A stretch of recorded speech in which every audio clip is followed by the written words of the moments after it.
I studied interactive design at university. It was kind of pre-UX. I spent my days designing interactive installations in C++. And my digital career started when everything wasn't called digital, it was all called new media back then. And I spent my days designing interactive CD-ROMs that go in the back of books. And I've worked in digital teams for some really great organisations, from the BBC to Westminster Abbey, where I proudly rebuilt the Westminster Abbey website and live tweeted for Will and Kate's royal wedding in 2011. And that was my actual view on the day as a live tweeter. That was just before they were walking down the aisle that photo was taken. So not something I'm going to forget. Pretty career highlight there. And I've worked in local government, charity sector, and now find myself working within the UK's National Health Service for a specialist NHS trust. So the NHS is really complicated. It's not just one organisation, it's actually thousands of organisations, but broadly comprises of those three areas that are highlighted. So providers, so those who are actually delivering services to patients, so things like GPs, hospitals, trusts. Commissioners are those who purchase and monitor quality and delivery within a particular area. And then you've got the higher level national strategic organisations setting those national directions and standards.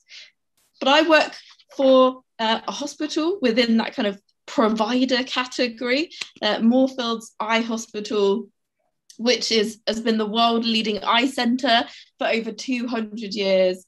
And its main focus is the treatment and care of NHS patients with a wide range of eye problems. So from common complaints to rare conditions that require treatment not available elsewhere in the UK. And it operates in over 30 different locations, with 30 in the UK and then 2 in the UAE, in Dubai and Abu Dhabi.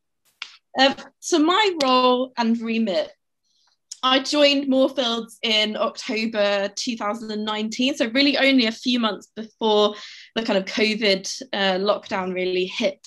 And digital in the NHS really has historically been seen as simply an extension of kind of marketing and comms. So most hospitals and most trusts in the NHS have a website or multiple websites, and are doing digital in other areas of the organisation, mostly in the kind of clinical sense of delivering care to patients. But what's missing is this organisational approach to doing digital across the organisation, combining aspects of comms and marketing, content delivery, supporting a patient using clinical systems as well as IT.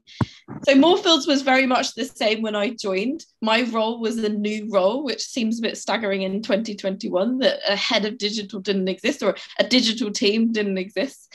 But I had no team and no budget, so it was quite an interesting start to the role. But even on day one, I could see huge potential for real change and transformation. And so for the past year, that's what I've been kind of working on. And object-oriented UX has very much supported us on this change agenda. But I can't talk about UX without mentioning the kind of wider context, as all of the work to date has been part of developing this kind of digital vision for Moorfields and its patients. So some of the key challenges which really frame UX and why it was so key is really some of these things here and lots of other things that I haven't included. But in summary, so Moorfields is this world leader in eye care, is international, groundbreaking in terms of clinical care and research, and yet experienced at the local level by its patients. So how do you create an experience which is both international and local, that from a brand perspective reflects the excellence of Moorfields in its clinical delivery and research, and also create a tailored experience for patients which is truly local and based on their context and condition, and is also cross-organisational in its approach? So a big meaty challenge, and one that I'm really excited about. But we have to overcome some other critical hurdles as well. Big challenge is content. Sophia mentioned huge amounts of content. I think it's an NHS wide problem. I don't think I'm alone in my NHS trust world with content. We have a very insular way of structuring, labeling and designing our content. Plus we are very wedded to NHS terminology that we just expect people to know. It's acronym central. Content is rarely designed with users anywhere in the process, coupled with a huge reliance on inaccessible formats like PDF and a lazy approach to publishing. We put everything in FAQs with little consideration of how content is absorbed and experienced by its intended audience. I would say having a solid content model and strategy is the backbone of any successful product, and object-oriented UX can certainly help here with its relentless focus on what's absolutely critical to both the users and the business. So at Moorfields, we have a big content challenge. The IA is messy. The current site has just been added to over the past 8 years, meaning it has a huge amount of out-of-date or redundant content. Plus, there are 16 websites that I know about, all of which have separate CMSs, separate suppliers, little or no tracking, certainly no integration, and a huge amount of content duplication. So if you search for a definition of cataracts, for example, you will find 30 different definitions to work with. It also doesn't reflect that user's mental model that we talked about and how do they experience their condition. And that's the foundation of object-oriented UX. So it was clear we needed a radical approach. So enter object-oriented UX. So I was introduced to object-oriented UX by Rick, who's on this call. Thanks, Rick, who suggested it as a way of untangling the complex conundrum we faced with our content at Moorfields. And I was pretty immediately sold on the value this process would bring to Moorfields and became obsessed with learning as much as I could. So I asked Rick to design and run a workshops for Moorfields stakeholders, which would introduce them to the concept and approach and prime them for launching the real object-oriented UX approach later this year, as well as evangelizing a completely new approach to kind of content strategy and content thinking. In the workshop, we reversed engineered a Guardian article by getting them to identify objects, metadata, and content, a really simple place to start and a really good introduction. So if you're similarly introducing this, perhaps there's a place to start there. And although the concept of breaking down into objects was quite easily understood, there was a challenge of understanding around what is content and what is metadata. If you're used to just writing content, producing a PDF and bunging it online, you've probably never heard of the concept of metadata. And so trying to explain that can be quite challenging. And getting people to restructure and relabel content is a challenge. And thinking about the implications for finding and searching and filtering can be a bit of a cognitive leap. A very softly approach was needed at Moorfields. And it was a really great workshop though, because it really kind of laid the interest in it. It sparked the interest in the foundation for what was to come later. And I think also helped that Rick was an external person coming in. It was a new idea, a new fresh idea.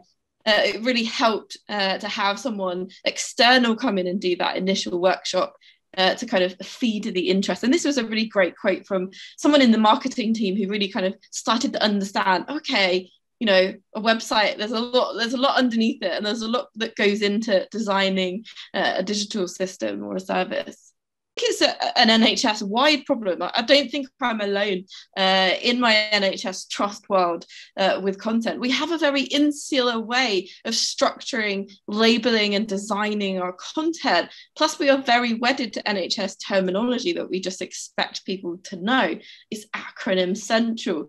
Content is rarely designed with users anywhere in the process, coupled with a huge reliance on inaccessible formats like PDF. And a lazy approach to publishing. We put everything in FAQs with little consideration of how content is absorbed and experienced by its intended audience. I would say having a solid content model and strategy is the backbone of any successful product. And object-oriented UX can certainly help here with its relentless focus on what's absolutely critical to both the users and the business. So we did a bunch of other stuff as well, which I just wanted to mention because I think it's really important to kind of set that scene and set that context. Before we jump into the specifics of the Orca process. So jumping into the process, and the felt will make sense. So I have made my own Orca process board. This is the less sophisticated version of the one that Sophia has and that you can find online. But I'm going to use this felt process board to show you where we are in the journey. And it's basically an idea I've nicked from Sophia because she does it in her lectures, so you know where you are. We are here. So that's what I'm going to do using my own felt version of the Orca process board. So just to kind of recap, so Orca, if you don't know, is divided into 4 sections and 4 rounds. So it's objects, relationships, call to actions, and attributes, starting with round 1 discovery, then requirements, then prioritization, and then sketching. And this is even before you're touching a kind of wireframe. So this is a really exciting kind of process. So we're going to start. Oh, and before I jump into that, I just wanted to say that as an organization, we've now gone through the Orca process 3 times, and each time increasing both the scale and the time it took. So how many people were engaged, how many sources of data did we start with, and the beauty of object-oriented UX is that it's very scalable. So one of the first things that you learn is that actually you could do it in a day, or you could take 3 months. And the beauty of it is that you could do it depending on your context and your scenario and your resource. So we've done it in 3 different ways. The first one was, it took us a week, and this was following the summer school that I attended in August. So what I did following the summer school was replay the entire process with my colleague in the week following the summer school, partly to kind of cement what I had learned over the 2 days, and partly to just test it out. Is this really going to work for us? And so we did that. The second time was in conjunction with cohort 3. So that was in the 10-week period. So alongside learning, I was applying the methods back into the team, and we started to engage the wider organization here. So we were widening that pool of engagement. And then a third time, we've kind of taken quite a long time to do it, and we're still in the process, and I'll explain where we're at in that journey, with a huge amount of people. So partly it's taken us that long because I want to engage patients. We've got 4,000 stakeholders, and I want to get as big a cross-section as I can possibly can. Remember, this is about culture. I'm shifting an organization in the way it's doing and thinking. And so taking time to do the engagement has huge success in terms of that culture and education piece. So we are round 1 discovery. That's where we are on our wonderful process board. And I'm just going to run through kind of object discovery. So round 1, you start with an exercise called noun foraging. It really is as simple and as fun as it sounds. You are identifying your objects. So for the first run through in that week, we used just the interview transcript. So we'd done user research earlier in the year. We'd got interviews. And the beauty of interview transcripts is that it's in the patient voice. It's in the voice of the person who's giving you the answers. And so that was where we started. It seemed like a natural, logical place. Directly from user research, that's where we jumped in. And in the summer school, we were encouraged to restrict the numbers of objects for complexity's sake to 5. So we did exactly the same thing. So we had loads and we condensed it down to 5. And some of the ones on the screen have actually carried through into version number 3, and some have changed for very good reason. And I'll pick up some of those changes. But here were the core 5 that we kind of started with. So for the second run through, which was alongside the cohort for 10 weeks, we introduced more noun foraging sources. So we started to introduce the organisational speak. So balancing that with, okay, we've got the words of the patient. What are we saying, and how do we communicate with our patients? So we were looking at strategy papers, strategy documents, the things that we are describing ourselves, some of the existing web content as well. So here we had a bit of a shift around in terms of the numbers of objects, and we jumped from 5 to 7 and up to 11 when we were doing some of the workshops, because you're naturally going to find new things at each step of the process, and that is encouraged and totally fine. We also widened the engagement. So on the right hand side, we were using this kind of model in workshops where we were doing the kind of the collecting, I guess, we were doing the foraging, and then we were asking people to sort and group and define objects. So that was the first kind of workshop approach that we took. But even that was a bit of a challenge for some people. When you ask people to group them, that's great, but when you ask somebody to define something, it can be a sort of a step too far. And also, lots of things that came up really early when we were starting these workshops in terms of how do we define a service for your organisation. We work in the National Health Service. Service in the NHS means everything we do. So how do we, what is unique to Moorfields? What is our definition of service in the Moorfields context? And really, I still think we're having those conversations today, but we've had a lot of those conversations, and it's instigated those conversations. So that's been the beauty of it, really. The third round, again, introducing more sources of data. Here we start looking at social media comments, web content, some of the PDFs I mentioned, complaints, a great source of data.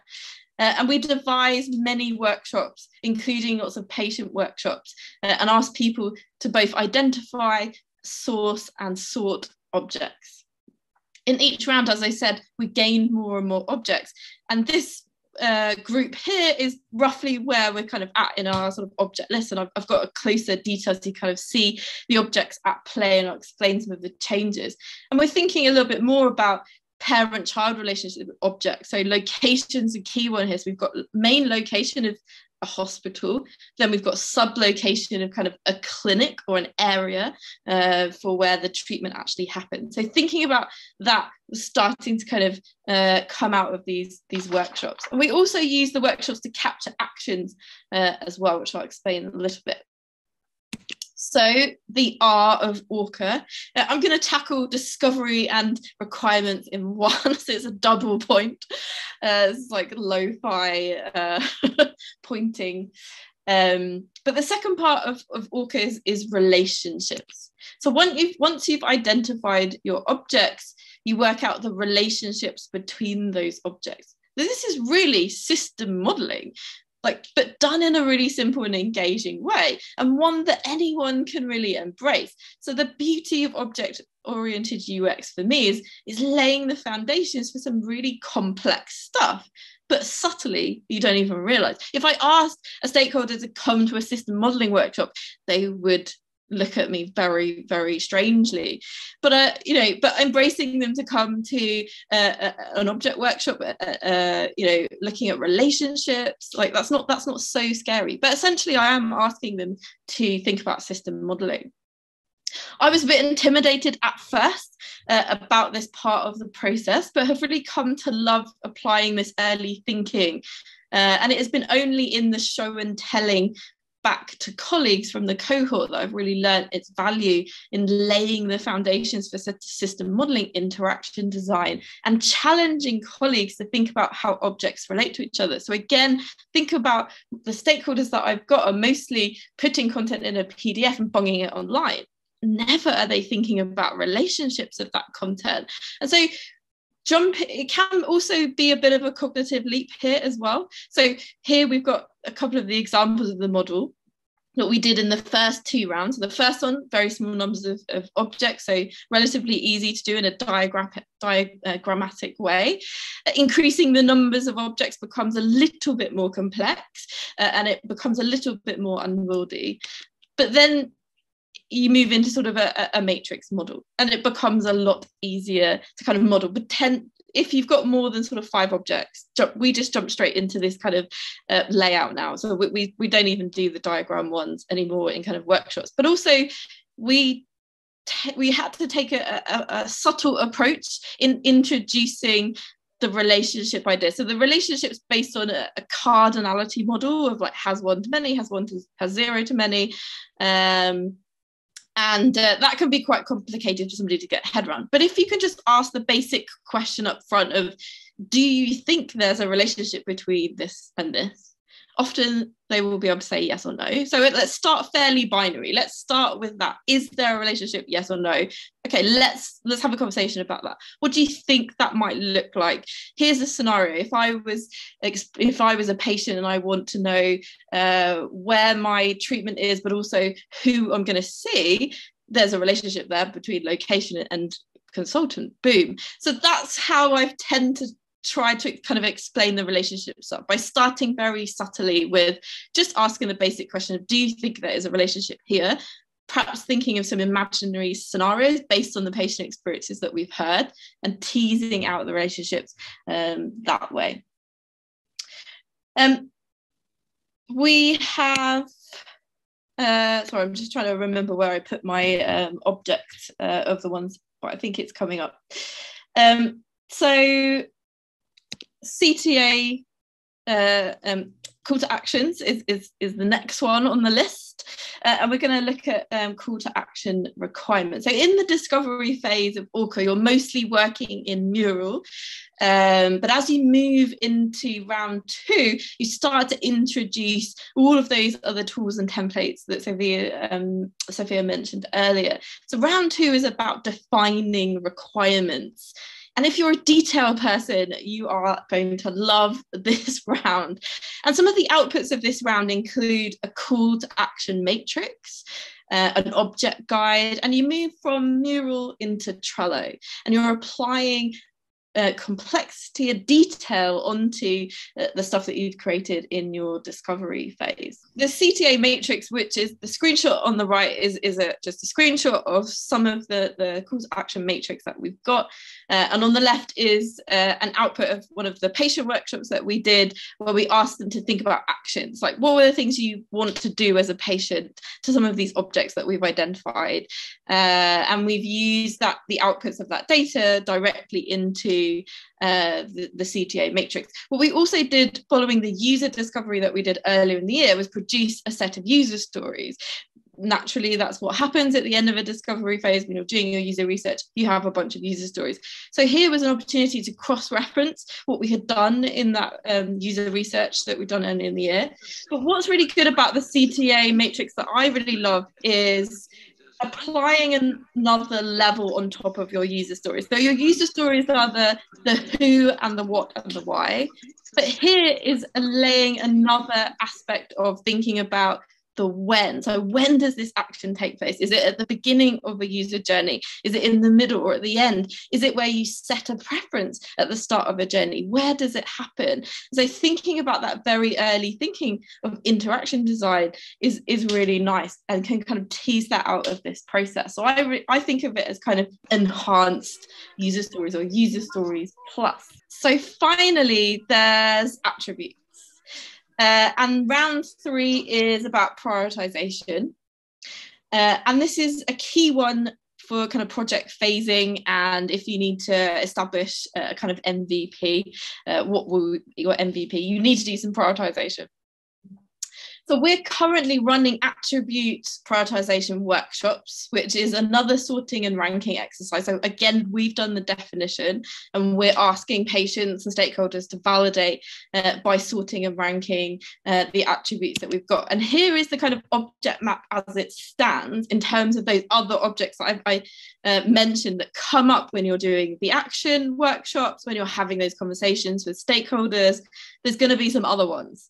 And as an NHS organisation, we have legal statutory content requirements, they are still going to be objects in the system, and just making sure we don't forget some of those as well. So they are represented here. We've also started to think about the children thing that I mentioned. So location, we've got 2 locations for very good reason. We've got hospital, then location within the hospital. So it's very complicated to navigate as a patient where you need to go. You might remember seeing patient in the very first set of objects that I shown you on the screen in round 1. Patient is no longer an object, as you've identified. It's a role for us, and that was a very conscious change. When we were in the cohort, we did a session on, is this an object or is this a role, and suddenly realized that actually we're not building a social platform for patients, we're not building a patient system that people can log into, certainly not yet anyway. So it seemed very obvious that patient wouldn't be an object in the system, but would be a key role, is role number 1 for us. So we haven't lost it. If you're worried about where patients are, they are still here. It's just not an object. So we're doing 2 things with this round at the moment. So we're doing facilitated workshops, and I tend to do one-on-one sessions or one-on-2, just to kind of help people and facilitate, and also to tease out the conversations as we're going through the workshop. So we do facilitated ones, and we have been doing those with patients. And we've also just devised a version of this workshop that we're sending for a do at home in your own time version, although not in your own time because we've got a deadline. But you don't have to have us there on the call going through it. So we've just sent out today to about 15 different stakeholders, asking them to do some homework for us, but getting them to do some sorting and ranking. And then we will take that data back and start identifying the patterns, and leading into kind of our Uber map, I guess, is where we want to get to, where we can lead back into our 4th round of Orca and introduce perhaps some sketching and prototyping, and perhaps some co-design sessions with patients that I'm potentially really excited about. So here's some outputs of some of the workshop we've done. There's a lot going on. And just having that conversation about relationships is key as we're doing the attribute sorting. And you can tease out more of that information when you're just getting people to explain what they're thinking as they're doing it. And that's a really helpful, and has been a really helpful approach for us. So round 4 is representation, with card detail and lists, and these are the templates that are provided as part of the Orca process, and it's really about sort of sketching and thinking about, okay, now we need to start representing our objects and our attributes in a way that's going to be logical and that's going to make sense. So it's really early sketching and early prototyping, and this was my answer to an object-oriented UX prototyping kit. So I am not a sketch expert, and I'm not super quick with prototyping tools online. I am more focused generally on UX strategy and digital strategy. So I'm a little bit one step removed, and I usually call upon Rick to help me with this sort of stuff. But I am an avid crafter, and it was Christmas time, and so it kind of made sense that I would get the felt out. But it was easy to make, and it was easy to move objects and attributes around, and quite therapeutic. And actually, it took me minutes to come up with multiple different layouts that Sketch would have taken me kind of days.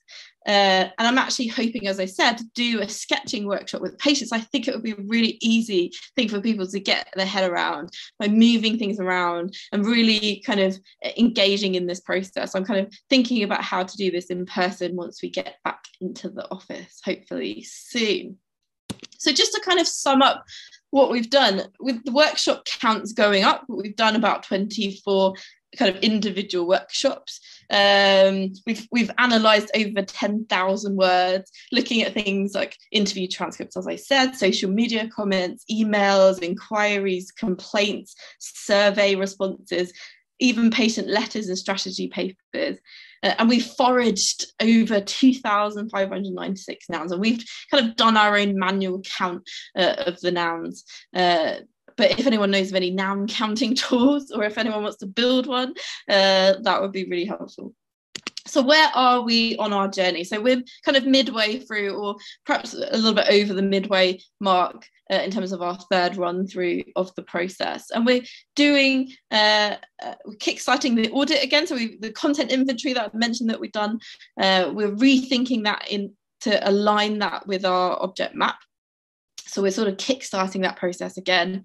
We're also running procurement for an MVP supplier. So, a lot of the work we've done so far has been focused on the kind of discovery end, but I don't have front end resource. So I need a procurement partner to actually help us realize a product. And so I'm in an active procurement process for a partner organization, and I've spent quite a lot of this year securing the investment in order to move things forward, and to secure roles in my team as well.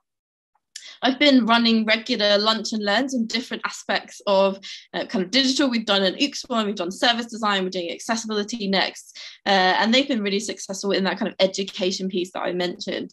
Also working on developing a kind of organizational wide digital strategy, aligning with the clinical practice, the clinical innovation, as well as IT and strategy. So that's really exciting. And then within the kind of health space, or the wider health space, thinking about, I don't know if any of you are familiar with One Team Gov, it's a very UK thing, maybe it's known broader than that, but we're launching kind of One Team Health as a sort of sister community to that, and building user-centered design communities of practice within the health space. So that's really exciting. And then to kind of finish, I asked some of my colleagues what they think Moorfields has gained from object-oriented UX. And my favourite quote is the one on the top left, which is a fresh alternative lens to age-old problems. It's such a great quote. But some of those conversations were instigated because we introduced this process, thinking about relationships, thinking about how do we define us? What is a service for us? What does it mean for us? Really interesting conversations that wouldn't have come up had we not embraced this process. The ability to look at Moorfields through the lens of a user mindset, which has been really, really powerful, and engaging patients in this process and getting them to do each of those steps is really powerful, and we'll continue to do that. Ability to think holistically about what we offer and how elements interact with each other.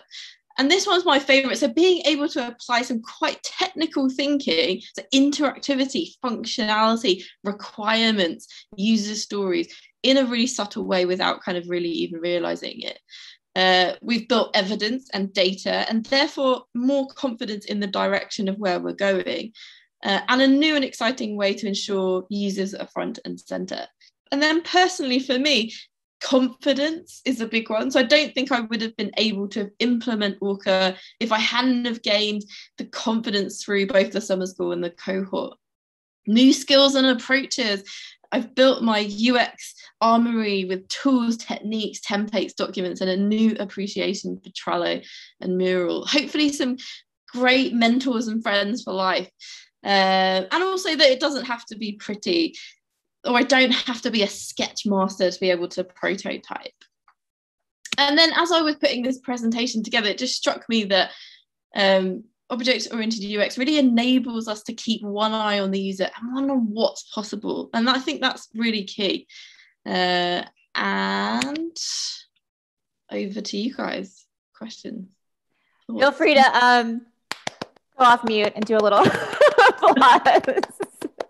Yay! My cat woke up as well, so yes, there she is. There she is. So yes, we definitely have some questions that I pulled from the chat. Thank you so much, Imogen. That was fascinating. I think you had a lot of really great advice in there too. I love the idea of just asking a stakeholder or user about the relationship, just asking a binary question first. That's not something that I do. I usually jump right into that cardinality, and that can be a little bit overwhelming, but just saying like, is there a relationship? Okay, yes. Now let's talk about it in a little bit more detail if there is. So absolutely love that. So a question that that Zach had. Zach, if you just want to go off mute and ask your question about the patient object versus role. Sure. you said early on that you guys had patient as an object, but then at some point down the line in your analysis, you changed it to change patient to a role as opposed to an object. What was your rationale for doing that? So the main thing is that we're not building a system which has a login, or a patient it's not a social system like Facebook. You can't interact with other patients, you can't log in, you don't have an account. So it didn't seem for us that patient needed to be represented in the system as an object. So if you think about the way of defining an object is it's got purpose, instances, and structure. But in this system, a patient doesn't have any of those things. They can't do anything to themselves in this system. I don't know if that makes sense. So, but they are our user. They are our primary person that we are designing this for. So they are our key role. They are definitely a role. And actually, maybe if we were talking about a patient portal, a system where they could log in, then maybe that would change. It would definitely change. But right now, we know that we're not building that kind of system. So it made sense for us to keep them separate as a role, not as an object, which in the system you could do things to. Does that make sense? Yes. Cool. And we are coming up on the hour. Imogen, do you have a hard stop right at the hour, or can we go like another 10 minutes if we want to do some more questions? Fine. Okay, great. If you guys have to drop, just so you don't miss another meeting, if you do have a hard stop, feel free to pop off. This is being recorded and we will send out the recording. So if you want to come back for the questions later, then that's all good. Otherwise, just hang out because we do have a few more questions. I have a few questions too. And I just want to, I'm going to share my screen real quick just because I was actually just working on redoing some slides just around role and role versus object. So this is just basically echoing exactly what Imogen was saying, but just with a few visuals. So a role being a group of people that has that are active in the system with unique permissions. So we do also differentiate between roles and personas.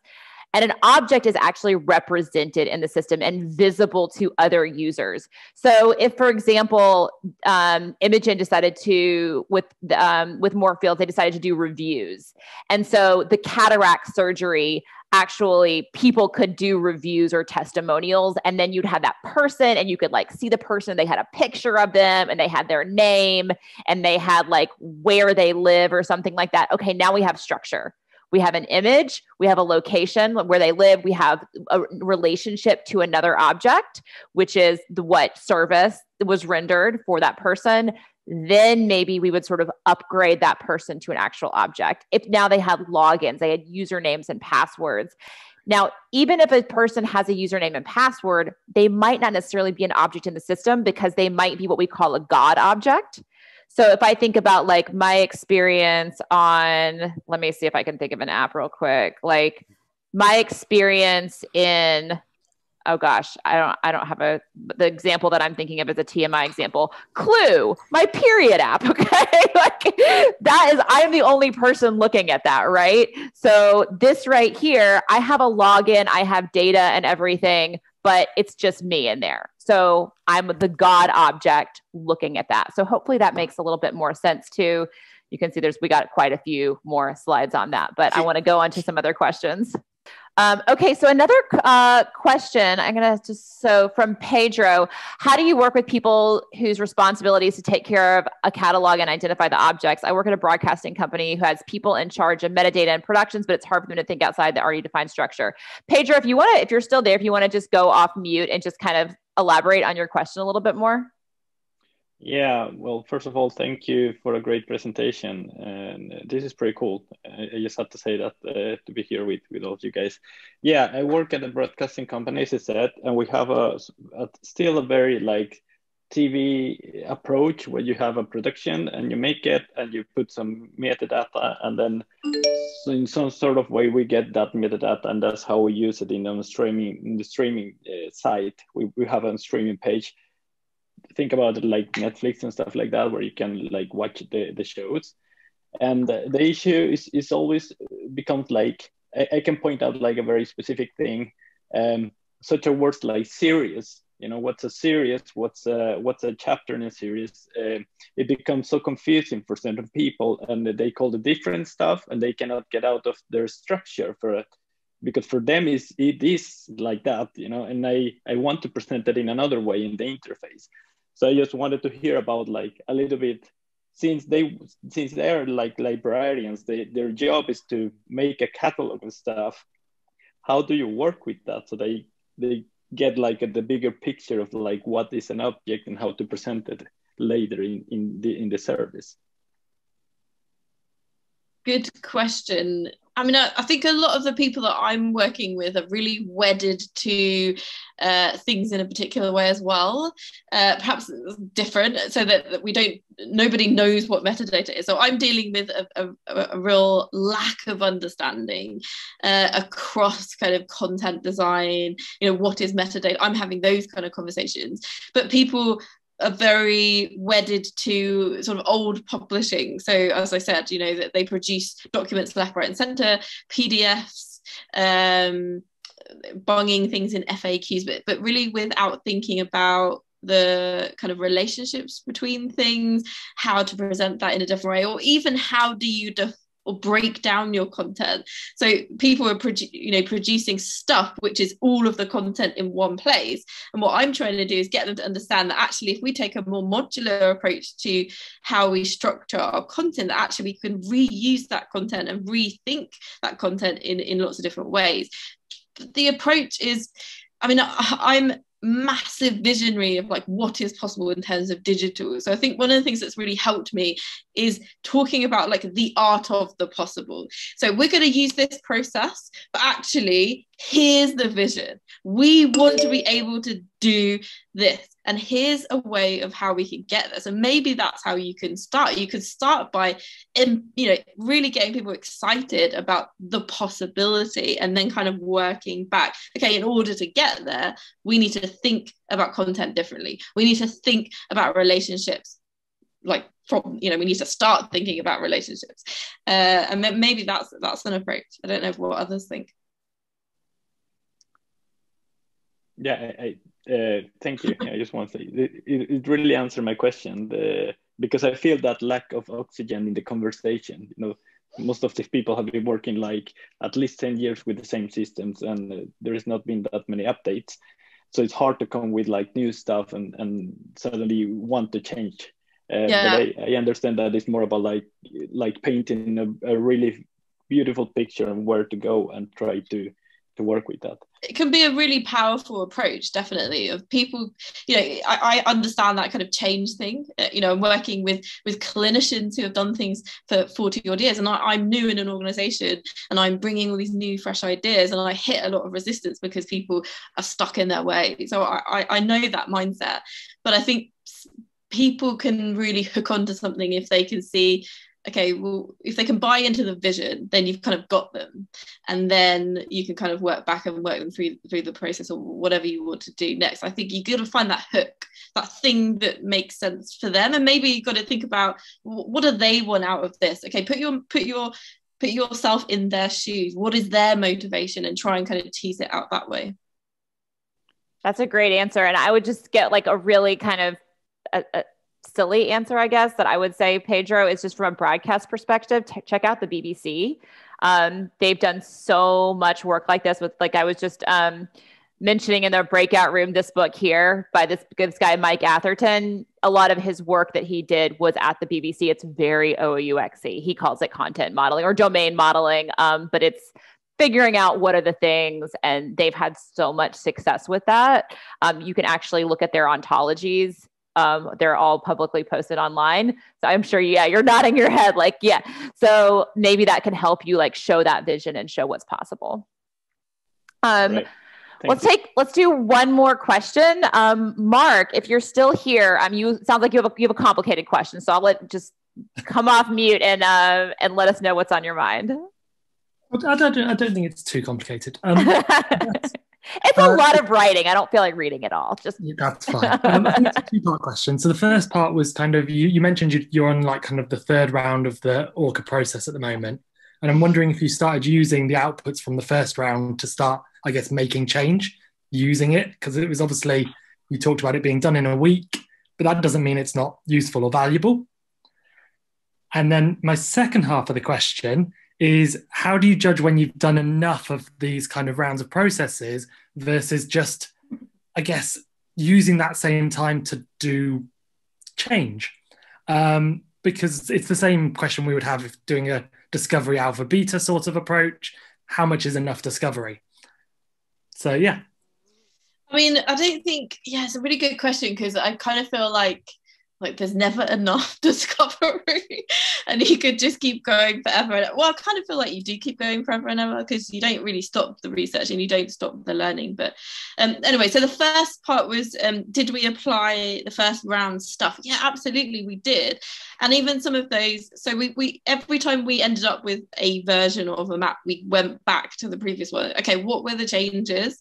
So patient becoming a role was a very clear shift. But some of those ones, like condition, has just stayed all the way through. It seems very obvious. We are an eye hospital. We deal with conditions. In fact, everything is around condition, pretty much. Consultant was a consistent kind of object. So some of them have stayed all the way from week one. But mostly we used it as a sort of checkpoint. Did we miss something? Why has this changed? Why have we lost this? Or why have we gained? Mostly we gained, or we gained clarity on whether it was an object or not. And then as we were doing kind of the other workshops, the actions and relationships, more objects would surface.